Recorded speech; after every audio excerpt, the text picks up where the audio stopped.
Hey everybody, it's Debbie. I'm here doing dinner with Debbie. I'm a little bit late tonight because, well, life just got crazy today. So I'm actually, and on top of that, I'm being super ambitious with what I'm making tonight because we've got a long holiday weekend coming up. And for me, Memorial Day weekend always kind of signifies like the beginning of summer for me. Some people it's July 4th, but for me, it's Memorial Day weekend. And a lot of people are going to be grilling, so I thought it would be fun to do some burger recipes. And I couldn't decide on just one because I love a classic burger because, there's not too many people who like burgers more than I do. But I thought it would be fun to try a few different kinds. So tonight I'm going to be showing you count them, three burger recipes. I'm starting off with a vegetarian burger. It is Jamie Oliver's version of a black bean burger. And of course, because it's Jamie Oliver's recipe, it's fancy and it's got all these extra things in it.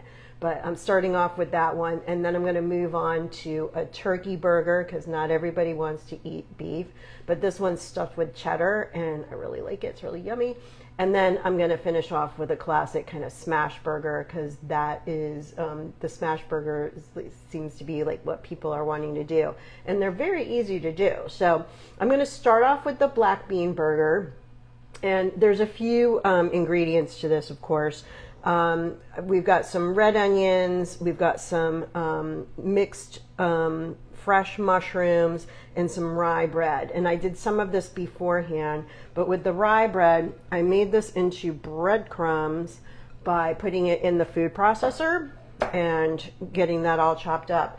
Then I took red onions, which I kind of coarsely chopped up, and mixed it in with about a half pound of fresh mushrooms, like mixed. There was like a mix of shiitakes, baby bellas, creminese, and we talked about mushrooms ad nauseum with the mushroom pot pie recipe. But this is all chopped up too. And then we also have our black beans. And what I have is 1 can of black beans that I drained and rinsed. And then I smushed them up. I used a potato masher, but you could use a fork. And these have been kind of coarsely mashed. And I put about a tablespoon of ground coriander on top of them. So we're going to take these 3 elements and basically make them into a patty. And the cool thing about this, I've got my oven preheating at 400 degrees. So this is actually a burger recipe. You don't have to grill outside. And then I'm going to take my beans and dump these in.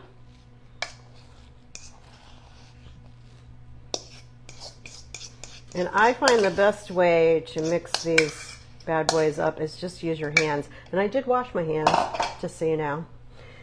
And I'm going to incorporate this.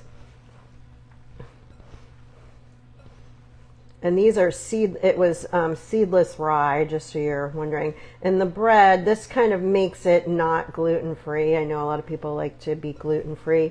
If you want to make this burger gluten-free, I would advise you using like rice breadcrumbs, or maybe cooked rice would be a good option to use.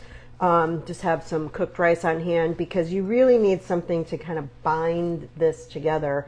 And the bread is like the glue that does that. And because this is a black bean burger, what makes this kind of a little bit more interesting as far as this recipe went is that Jamie Oliver includes in this recipe a really nice salsa, which I'll show you how to make. And the salsa goes on top of the burger. So, and this recipe makes 4 burgers. So here's what it looks like, kind of incorporated. I'm going to take this and just split it off into 4 burgers. And these are going to make big burgers, I'm just telling you. I probably have more breadcrumbs in here than what the recipe says. So if you haven't been watching previous videos, you might not know that when this video downloads, sometime tomorrow, this video will be online on my YouTube channel. This is what one patty looks like. Look at that. Beautiful. This is going on a baking sheet that I lined in aluminum foil and then sprayed it with Pam so that it won't stick. I'm going to make these 4 burgers, and they're actually going to get coated in a little bit of olive oil, and then they're going to go in the oven for about 35 minutes. So, like I was saying, these recipes will be on my YouTube channel. I've created a playlist just for Dinner with Debbie. So if you see something that you like, you don't have to be DMing me for the recipe. The recipes will be in the caption, along with all the ingredients. And I'm always happy to answer any questions you might have.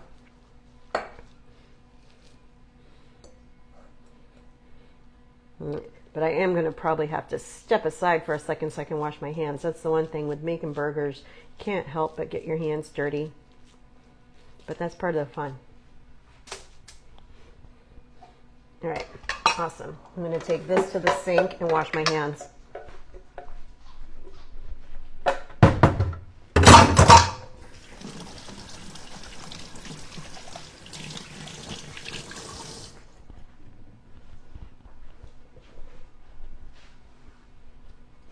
So I also still have some ground coriander here because I'm going to dust these with coriander. I just want to make sure I have everything on here. I'm just going to check this recipe real quick, make sure I have everything. Yep, I've divided them, and I'm going to rub them in the oil. I'm going to dust them with some ground coriander, and then I'm going to put them back on here. Let me grab I love my little brush. But here's my 4 beautiful burgers. I'm just going to coat them with a little bit of olive oil. As you know, I love using really good ingredients, and my favorite olive oil is California Olive Ranch olive oil. You can buy more expensive kinds, but I don't think it gets you that much more. So I'm just putting a tiny little drizzle on top of each burger. I'm using the brush to spread it around. And as you can imagine, with black beans, your thoughts automatically go to like Tex-Mex or South American cooking, where we use a lot of like black beans and those kinds of flavors. Frijoles. All right. I'm just going to dust this with a little bit of ground coriander.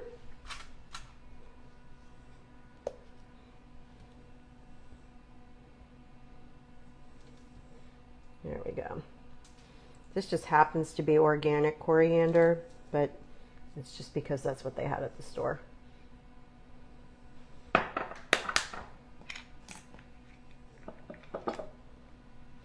All right, so these are on an oiled baking pan, as you know, lined with aluminum foil. The oven has preheated to 400 degrees, and these are going to go in for 35 to 45 minutes. So I'm going to stick these in now.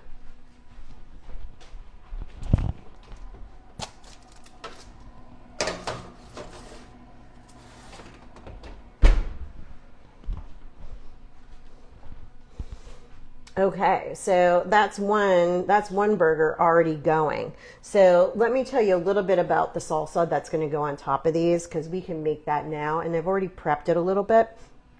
So while those are cooking, I'm going to make the little salsa that's going on it. So in here, in this container, I have about a half a cup of really finely chopped up red onion. I love red onion, and this is raw red onion, love it. And I have little grape tomatoes that I cut in half. On top of this, I'm going to take some, this is lime zest. I had taken a lime and zested it earlier. I'm going to sprinkle this on top. Oops, stuck to the bottom of the bowl here. I'm going to sprinkle this on top. And then I cut that lime in half, and I'm going to just juice it right into it. And I've got this cute little thing. I usually have this tool that I use for like juicing lemons and limes that catches all of the seeds and stuff, but that's in the dishwasher right now. But I have this other thing. It's a cute little screen. It's like a cheesecloth with an elastic around it, and I just put it in. It's like a little, it will catch all of the, hey Janet, it will catch all of the seeds and stuff. So I'm just gonna go ahead and use my muscles. I'm gonna use my muscles and just like juice this lime right in here. And of course we want to use some salt and pepper to season this.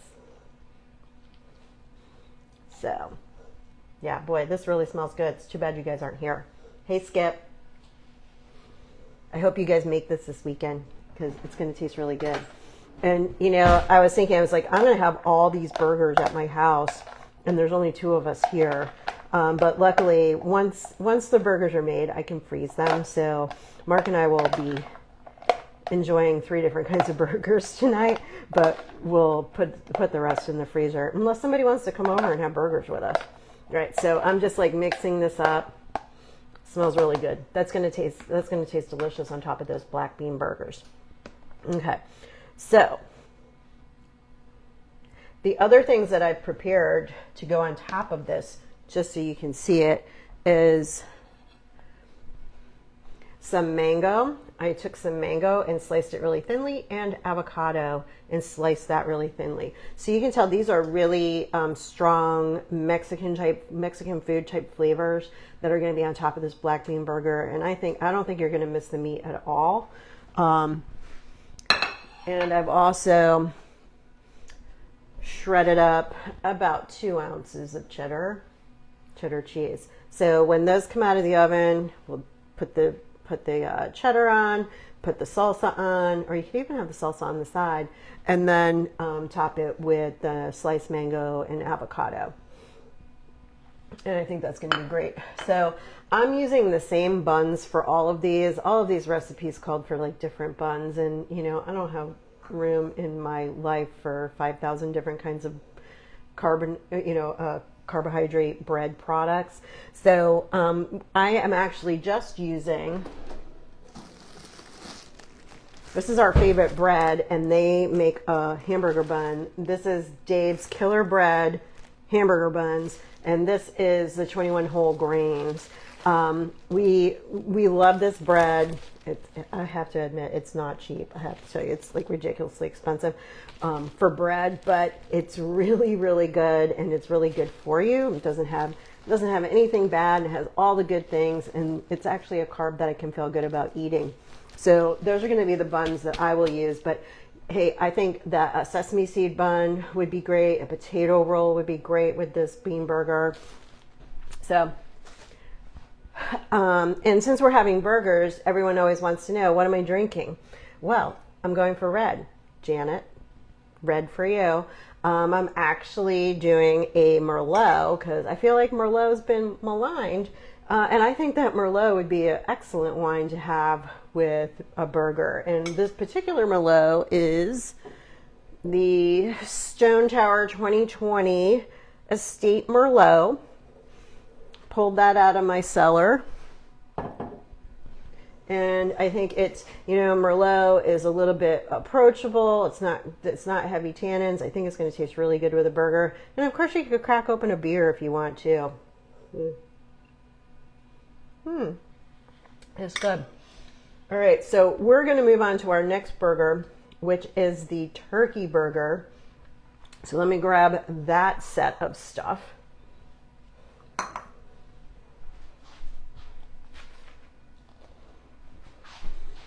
So these burgers get progressively easier to make as we go along, and I kind of did that on purpose. The bean burger, because it's, I feel like the vegetarians feel like they have to like overachieve. so that we won't miss the meat. So, and you know, they probably need to. All right, so ingredients for our our cheddar stuffed turkey burger with avocado are pretty simple. I've got some ground turkey. If you can get ground turkey breast, that's even better. We're going to season this with a little bit of salt and pepper. And I don't like to generally sprinkle it directly. I like to put it in my hand and then kind of eyeball it as I go in. But I'm a big pepper person, so I don't mind having extra pepper. But if you maybe don't like pepper, maybe you want to be different about it. So I'm going to take a pinch of salt, season that. And then I have some dried parsley flakes. Not even doing fresh, because honestly, it's just when it's made in a burger like this, it's just easier to mix up if you're doing it with a dried seasoning. So about 1 teaspoon, or like, you know, about that much. As you can see, I don't really measure. I'm going to squeeze it as I sprinkle it to kind of wake it up. There. And so I'm going to I've combined the turkey, the salt, pepper, and parsley. Oh my gosh, I feel like I'm going to sneeze after that pepper. Oh my gosh. I'm holding it in. All right, so I'm going to use my clean hands because I did wash my hands, as you guys saw. And I'm going to just mix this up. And I'm actually, for my demonstration purposes, I'm making half the recipe because I'm only going to make 2 burgers. But the full recipe would make 4 burgers. And one thing about ground turkey is very soft. So you kind of need to be prepared to have your hands get dirty. All right, so after that, we've mixed those seasonings up. So I'm going to be adding 1 egg and a tablespoon of, or is it a tablespoon? It might be a teaspoon of milk.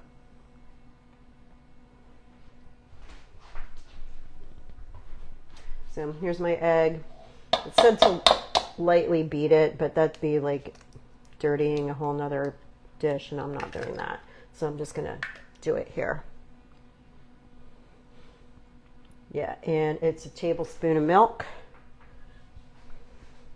which I've got lactaid. And again, I'm eyeballing it. That looks about right. And this is going to be really wet. It's going to be a really wet mixture.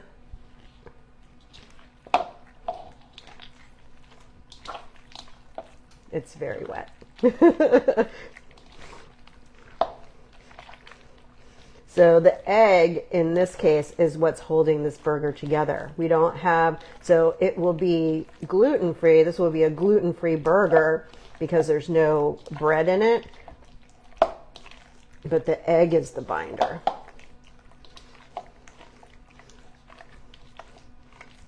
All right, so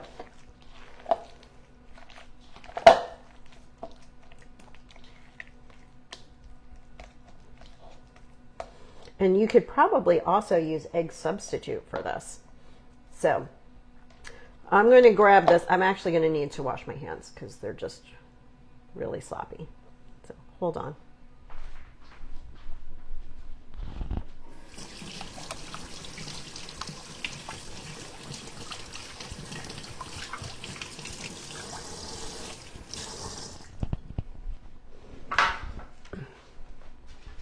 And I've got another baking dish here that I've lined with parchment paper. That's going to help with some of this liquidity, you know, some of the wetness of this. What I'm going to do is take these burgers and I'm going to stuff them with cheddar and butter. And then they're going to go in the refrigerator for about 10 minutes to firm up before I cook them. Now I could cook these in the oven like I did the black bean burgers, or I could grill them out on the grill, which I'm not going to be doing tonight, or I could put them in a cast iron skillet and do them inside. Or if you have one of those flat top grills, like a Blackstone, or you have a cooktop that has a flat surface there, that would be a great way to cook these as well. So I will show you. Have like a tablespoon of butter that I cut in half into a little pat, and then I got from the deli, I got sharp cheddar cheese that was already sliced. So all I had to do is break it into quarters. So here's my one turkey burger.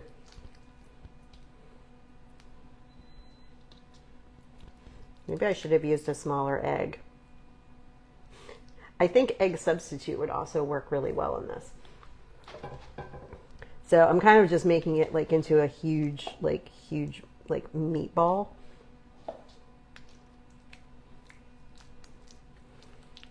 And this is definitely moist.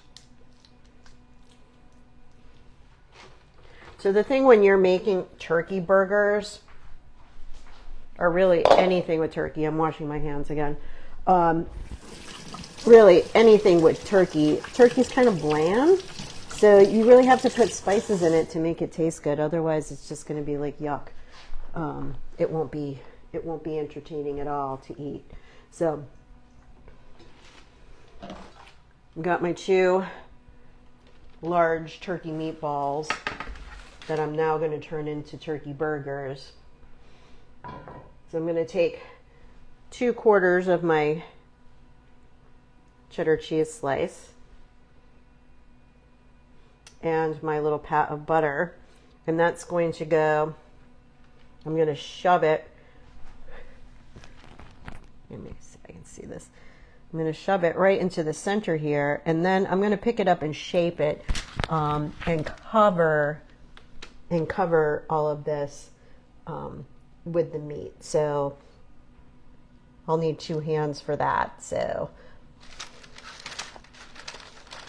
let me pick this up. You can see in the middle here, and what I'm going to do is basically press that butter and cheese down and cover this. It's very sticky. Some people will spray their hands with Pam. It's actually not a bad idea, so that it won't stick. But I try to just keep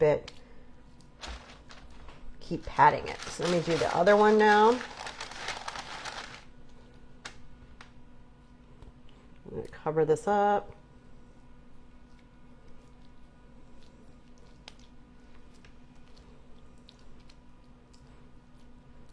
And I like stuffing meatballs this way. There's another method that I've tried in the past that doesn't work as well, where you kind of make 2 smaller patties and then put the stuffing in the middle and then try to like pinch the edges together.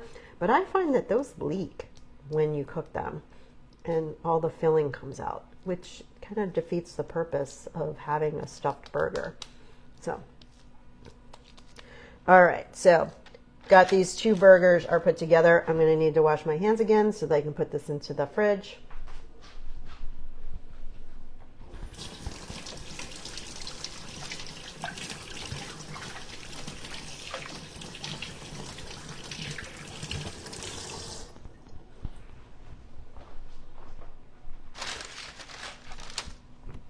There. And so the toppings for these will be like, I'd like to put avocado on here. Gosh, but you could do bacon bits if you have bacon bits. All your regular toppings, lettuce, tomato.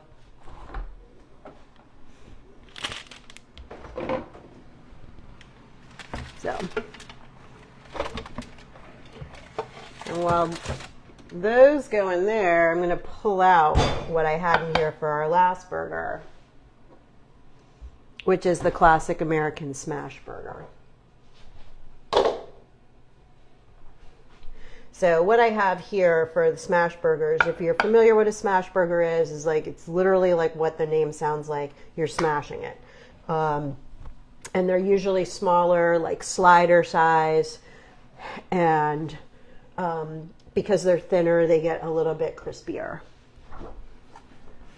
So what I got for these was genuine black Angus ground beef, and I got the 80-20 blend. And yes, I know that there's extra fat in those, but that's where the flavor is. So I really didn't want to skimp. So that's what I did. What I did was, this is half the recipe. I took the beef and made them into 4 little like meatballs, and they went in the refrigerator while I was working on the other stuff. And what I have going on here will be, this one's like the simplest recipe of the 3 of them. The smash burger is, the total recipe is 1.5 pounds of the black Angus beef, 80-20. And then what I did was I made like a little special sauce, and that's right here. This is some mayonnaise, some yellow mustard, some minced onion, some hot sauce, and some Worcestershire sauce. And I just mixed it up, and it smells really good. They're just calling for this to go on white hamburger buns, but again, a potato roll would be great. I'm going to be doing it on Dave's Killer Bread buns. And it's calling for like just your classic toppings. Like we're talking American cheese. So I got American cheese. And the cool thing about these smash burgers is that you make them and you kind of have like a piece of cheese in between. So you're really getting 2 of these patties. So you've got a patty, a piece of cheese, another patty, and then your bun. So, and you would top this with like your lettuce, your tomato, all of those usual things, or anything else that you like. I personally like the pickle chips. I love pickles. Not the bread and butters, not the sweet ones, but like the kosher dills like that are done in slices. I love those. I love pickles on burgers. So to make this, we're literally, all we're going to have to do is smash them. And these I'm going to make in a cast iron skillet. So, and really, that's all there is to it. I was going to show you, or not was, I am going to show you a couple of sides that I usually serve alongside my burgers. And I made a classic potato salad and a tuna macaroni salad. Now, there's a lot of potato salads out there. You can buy potato salad at the store. You can buy tuna macaroni salad at the store. But I have to tell you, I never like them. They're too, like they put vinegar in them or something. I don't know what they do, but I don't like them. So I made my own, and I don't even have a recipe for it. But if you DM me, it's not going to be in the captions because I don't have a recipe for it. But if you really want the recipe, you can DM me and I will send you like instructions on how to make it. But